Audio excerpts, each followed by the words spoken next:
A plane from China's Air Force carrying the remains of 20 Chinese volunteer soldiers touched down at around 11:30 this morning. The fallen soldiers make an honorable return to home soil. For people who have fought alongside these soldiers during the war, as well as the relatives, the flight from South Korea today could be the flight they've been waiting for over half a century. The memorial ceremony was a very touching and personal moment, and today's ceremony has evoked great emotion in many Chinese people. Since these 20 sets of remains volunteer soldiers, their identities were unknown. Veterans at the ceremony can only regard them as their comrades in arms. And for the relatives, what really matters is bringing the remains back to home soil.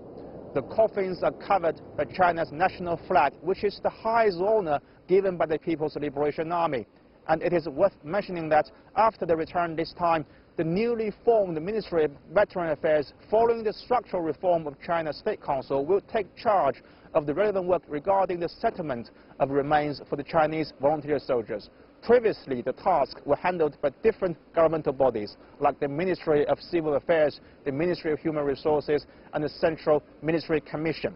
And this is the 5th annual return under the 2013 agreement between China and South Korea, which has foreseen 569 sets of remains sent back to China.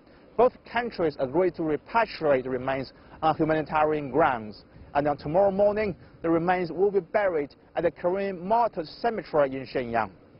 Guanyang, CGTN, Shenyang Taoxian International Airport.